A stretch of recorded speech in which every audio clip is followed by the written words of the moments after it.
Yeah. And tell me one more time, when is the very next tournament taking place for you? Olympic trials December 7th to the 12th.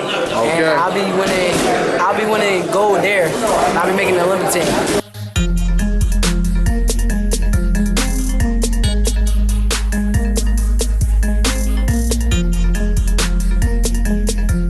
Dante's Boxing Nation, what's going on, guys? You know, this is a really big year of boxing. If you look at all the matches we've had so far, if you look at some of the most significant fights that we're going to have before the year ends. We just got Crawford versus Postal. That was one of the most relevant matches to be made. And close to the end of the year, we have Andre Ward versus Sergey Kovalev, which undeniably crowns the undisputed #1 pound-for-pound fighter in the world since Floyd Mayweather held that title. On top of all of these great matches that can be made this year, you also have the Olympics that will also be airing this year as well. And on the American Olympic boxing team, you have one of the best hopefuls to win gold in Brazil this year, probably since Andre Ward. Coincidentally, Andre Ward happens to be this young man's favorite fighter, and that is Shakur Stevenson. Now, and I want to say congratulations to Shakur, not for just making the Olympic team, but for landing a commercial deal and doing a Powerade commercial. You know, when it comes to the Olympics, we often see ads from the track and field athletes, the swimming athletes, but you seldomly see a boxer on the Olympics get a commercial ad to promote the Olympics. So this is a big deal, man. This is a really big deal. This just goes to show you guys the expectations, the high expectations that they have for this fighter, Shakur Stevenson. I mean, Shakur is extremely gifted, extremely talented. I had the pleasure of watching Shakur spar with another animal, which is Devin Haney, for a whole week when Shakur came out here to Las Vegas to work at the Mayweather gym. Now, everyone knows who Devin Haney is, but just to give you guys a little bit more insight when it comes to Devin Haney, first of all, I've been knowing Devin Haney since he was about maybe, 10 or 11 years old when we first came to Vegas about 7-8 years ago. When my son Remy made his debut, Devin Haney and Remy, they fought on the same card. Not only did they fight on the same card, but they actually fought siblings.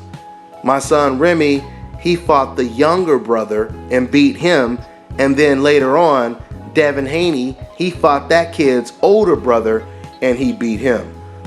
So that's some cool little memory lane stuff.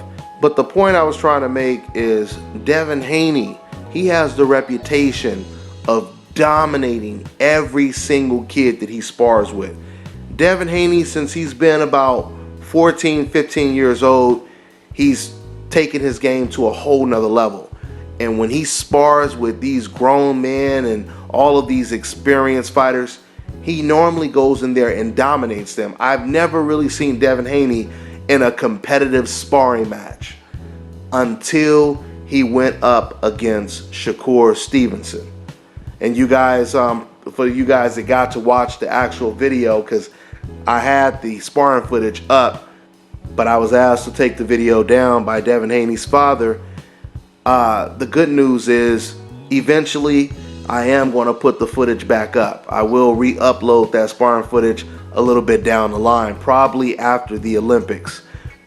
But to once again give you guys an idea of how good Shakur is, Shakur, even though Shakur had a little bit more experience than Devin Haney, Shakur, he did come in the ring as the smaller guy, and for the first time I seen Devin Haney go back and forth with someone. Now, it wasn't like anyone got dog walked or anything like that.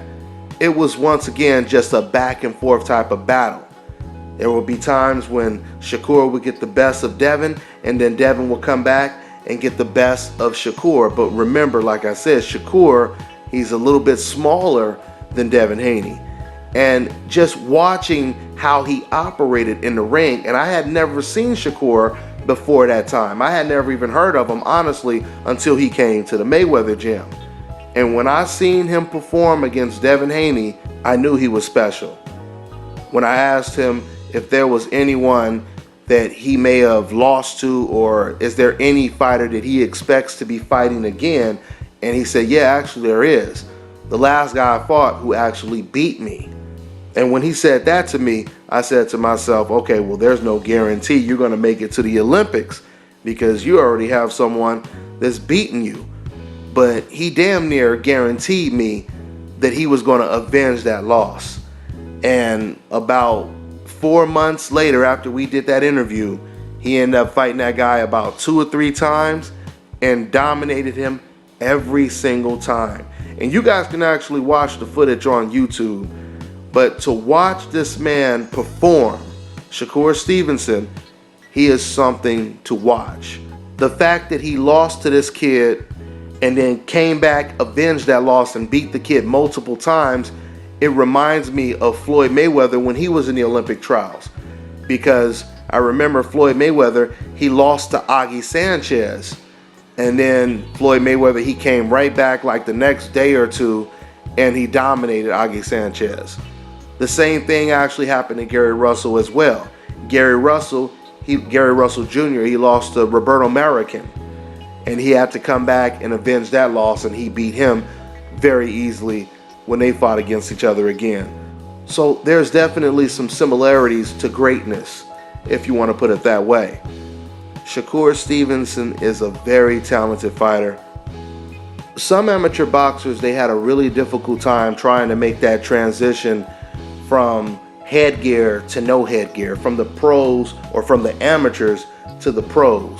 When it comes to Shakur Stevenson, he said when they took the headgear off, it was even easier for him because he could see things better. He elaborated, but that's pretty much the gist of what he said. So I'm really looking forward to watching the Olympics this year. I can't wait to see if Shakur Stevenson brings home the gold. There have been a lot of professional boxers pushing for Shakur. Everyone is talking about him in the boxing world right now.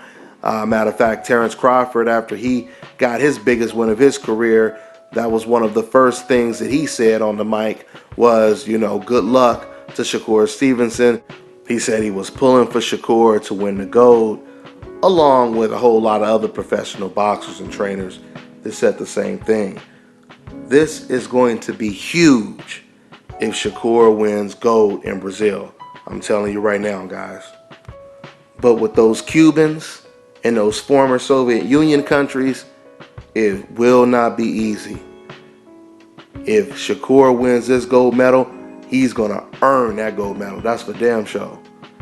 So that's pretty much all I got to say. Once again, good luck to Shakur. Let's see if he could bring home that gold medal. That's all I got. I'm on to the next one.